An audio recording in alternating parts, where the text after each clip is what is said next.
Dr. Abi with World Liberty TV Boxing Channel. This question is for Anthony Joshua. You brought in a SEAL guy who's training you just in case you get knocked out and to overcome that. Can you shed a little light on that? Why you got him engaged? And it seems like you're taking this fight very seriously when you have a guy like a SEAL involved in this. Thank you. Oh, with the Navy SEAL. Navy SEAL. Yes, so, not an actual SEAL. No. You know, this sport, anything you're doing, sport is like just the title, discipline, dedication is what underlies that in anything you do. Let's say you work, promotion, discipline, dedication. So that's the underlying factor of it also. I've been fighting now as a whole 11 years, amateur, professional, and I work with only like a few people, Finch ABC and GB Boxing. And these guys have been with me, developing me, and it was about time that we all came together with the support I had from Under Armour, and we kind of packaged everything we had learned, and we're trying to express ourselves, even for me as a fighter, because in my culture, you know, I'm Nigerian heritage, I can't talk back to the adults.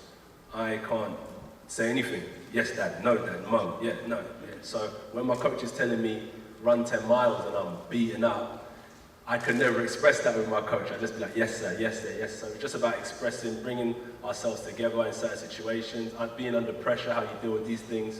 Boxing is, what I'm saying is that that's just a title. What the underlying factor is communication, the discipline, dealing with pressure, and you can take that across any field, not only sports, and that's what kind of that was about, is building up the next phase of my career as a person, not just a fighter. Yes. Yes. Microphone in there, please. This is for AJ, Valeria Rubino, V-Sport, Corriere della Sera. Anthony, you said you don't want to be a legend. Who is Anthony Joshua today, and who do you want to be in 10 years? Who is Anthony Joshua today? That's a good question. Yeah, I don't really want to be a legend because I just fade off after sport and just be a family man, which is important to me. Who is Anthony Joshua today? Currently a fighter, a serious fighter. I'm serious about my life. And in the future, I'm going to use my resources, my opportunity and my knowledge to give back to a lot of younger kids, I think. And it sounds boring, right? But through my opportunities, right now, I always believe charity starts at home. So you've got to take care of your family, number one. And then once all your family is uplifted and your friends are in a position, your cousins and stuff, then we can look out to help other people. So that's what I'll be doing in the next 10 years. But right now is about fighting. Yeah, right. Andrew Rosario, New York Beacon. Andy, what did you take away from your only loss, and what is it going to take for you to come out the champion on Saturday night? I think I learned a lot, you know, from the Parker fight, having to work hard, training harder, especially moving trainers with Manny Robles. Learned a lot from him, carrying the speed, the movement that I need to win on June 1st, and it's going to be a hell of a fight.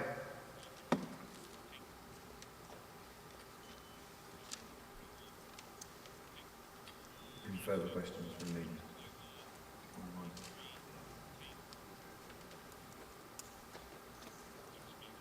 Microphone down here, guys, to the front, please.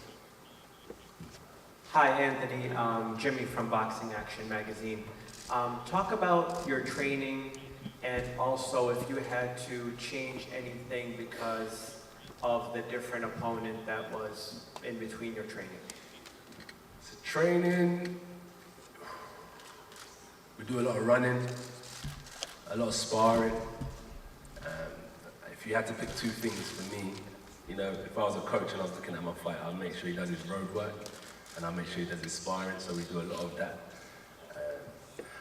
The good thing is with my coach is that, as much as I love boxing, so, you know, when I'm on the internet, I really only look at boxing. I don't even really like sport anyway. I don't watch basketball, I don't watch soccer, I don't really follow NFL. cricket, basically. I just like boxing, so I watch a lot of boxing. So with that, I kind of study a lot of other fighters and stuff. But we always just work on myself. Like my coach looks at me and he's like, Josh, this hand's low, that hand's low. Relaxing the upper torso, da-da-da-da. So we've always just practiced on myself. The only change we would have had to make in training camp is when we was looking for another opponent, is if Ruiz was to have taken the fight, I would have had to have changed to practice for a southpaw. But other than that, my coach has always been developing me as a person. Like Andy over here had 105 amateur fights, won 100 of them, came through the professional ranks, you know, basically undefeated fighter. He had a great fight with Joseph Parker. He's very experienced. My career's been a lot shorter than that, so my coach has been drilling me, working on fundamentals and basics. So the only changes we tend to make is not so much towards an opponent, it's only if he was to switch stance to offer southpaw. Other than that, my coach is just solely focused on making me a better fighter. And I like that approach because I feel like this. If anything ever goes wrong, I don't blame, like say, oh, he was better than me. It's just down to me to get better. I've lost in the past. I lost my third fight against Dylan. I lost in the World Championships final. And I lost in the European quarterfinal. And I never kind of said that person was better than me. I just blamed myself and I thought I need to work harder and smarter. So that's like how me and my coach work in the gym.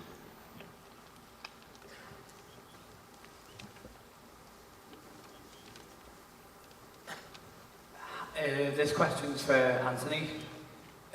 The American public the boxing public have really seemed to embrace you being over here. Is it going to become a common theme of Anthony Joshua fighting in the US, or is it just a one-off? You know how it goes, everyone loves a winner. If you're winning, you can fight anywhere in the world. Look, UK has been with me from the start, from grassroots, so I'll never forget where home is and where I'm fighting. But as a world champion, you have to fight around the world, so there's no problem with me. As I said, I love boxing because all you need is a ring, a coach, and a boxing bag.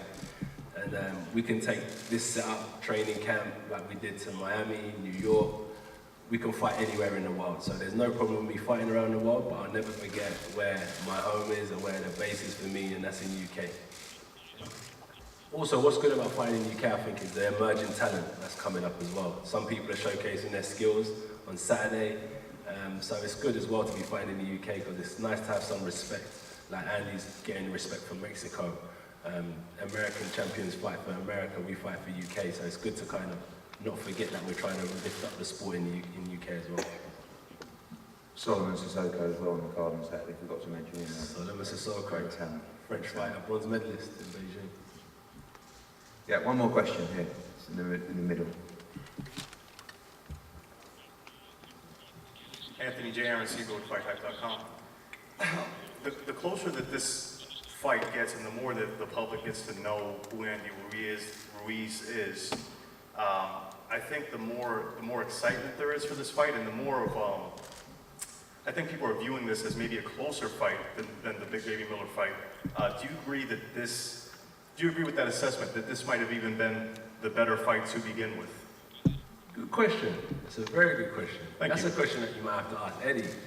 Maybe you're trying to get me a little easy fight with Miller, you know, but that boy wasn't going to make it easy with all them drugs in his body. That would have been a proper scrap. When I look back, I thought, the guy's a big guy and all that, fine. I don't think he's a good boxer, but it would have been a proper scrap with all them PEDs in his system, but it is what it is, and we'd have to break him down anyway. But that's a question that you have to ask Eddie. I don't know why we would have overlooked Ruiz. I don't know. That's a good question. But I think what it is that, in my opinion, Miller's with the zone. And he's promoted by Eddie. So it works well. It's easy to make.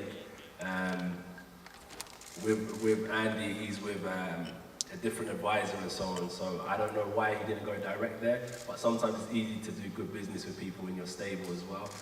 Hence why Miller was a competitor. Interestingly, Miller and Ruiz were going to fight previously. So it's like the same. We're all on the same playing field. Ruiz, Miller, myself, we're all fighting for the same cause, trying to be the best in our division. So I'm glad I'm fighting Ruiz as well, because he will bring out the best in me in terms of his style, He uses attributes well, comes forward off the line. His left hook is one of his best punches. It's hurting a lot of people, and it's what comes after that as well.